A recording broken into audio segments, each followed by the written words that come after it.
On a tous en tête ces images de ponts qui s'effondrent, de navires qui se fendent en deux, des structures métalliques gigantesques qui semblent indestructibles, mais qui peuvent céder d'un coup de façon vraiment spectaculaire. Alors comment est-ce possible? Eh bien pour comprendre ça, il faut changer complètement d'échelle. Regardez-moi ça. C'est une image brutale. Un véritable monstre d'acier, cisaillé net. Ce n'est pas un film, c'est la réalité de ce qu'on appelle la mécanique de la rupture. Et ça nous rappelle une chose, même les matériaux les plus solides ont des faiblesses cachées. La question est donc posée. Comment un matériau qui est synonyme de force, de robustesse, peut-il se briser de manière aussi nette, aussi catastrophique? La réponse, en fait, elle ne se trouve pas à notre échelle, mais dans l'architecture la plus intime de la matière.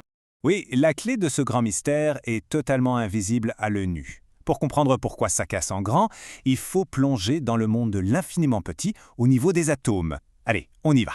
Bon, commençons par le début. Avant de comprendre pourquoi un métal se brise, il faut d'abord comprendre comment il est construit. Alors, imaginons un instant un métal idéal, une structure parfaite, comme on en trouve dans les livres. Le secret qui fait tenir les métaux, c'est ce qu'on appelle la liaison métallique. En gros, les atomes mettent en commun leurs électrons extérieurs, créant une sorte de mer d'électrons qui circule librement.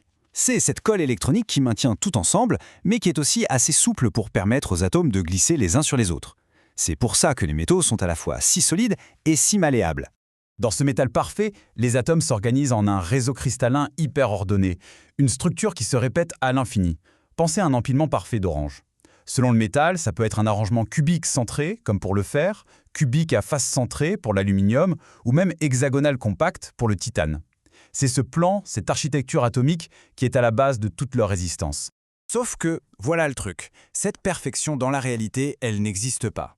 Le monde réel est bien plus désordonné. Chaque morceau de métal, même le plus pur qui soit, est en fait truffé d'imperfections. On appelle ça des défauts. Et c'est là tout le paradoxe. Ces défauts sont à la fois la source de ses propriétés les plus utiles et de sa plus grande vulnérabilité. Et des défauts, il y en a à toutes les échelles. Un atome qui manque à l'appel, c'est un défaut ponctuel, une lacune. Une ligne entière d'atomes qui n'est pas bien alignée, c'est une dislocation.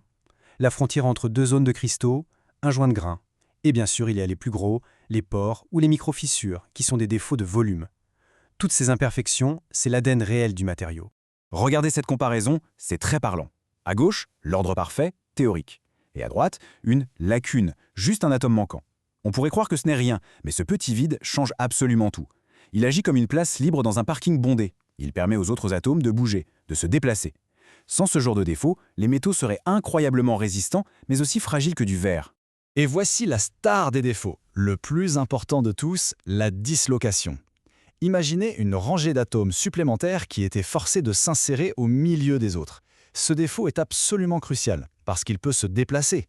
C'est le mouvement de ces dislocations qui permet à un métal de se déformer sans casser, ce qu'on appelle la déformation plastique. Elles sont la clé de la ductilité. Mais elles sont aussi le chemin que les fissures adorent emprunter pour se propager.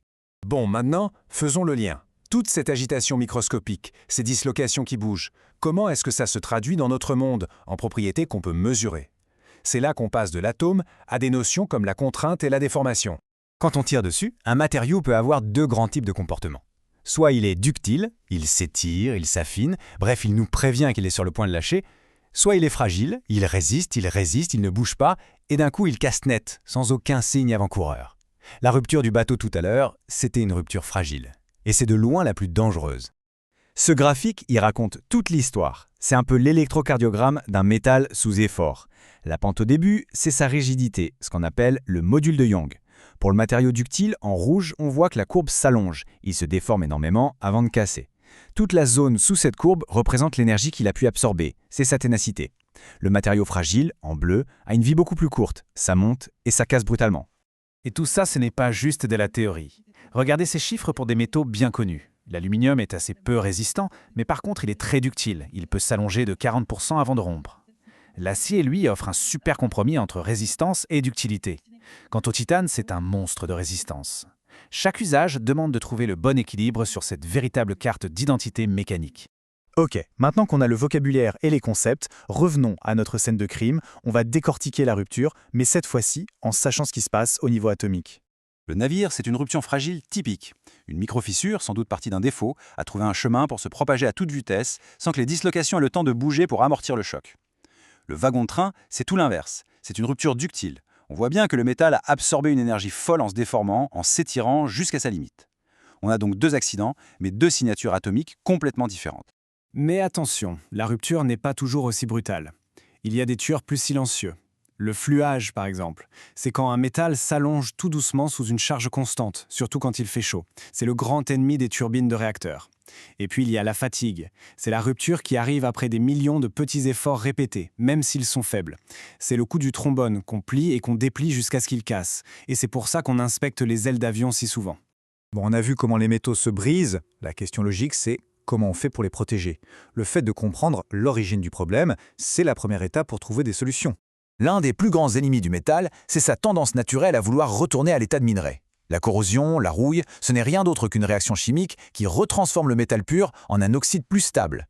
C'est l'entropie en action, une sorte de rupture au ralenti. Et là, il y a un chiffre qui fait vraiment réfléchir.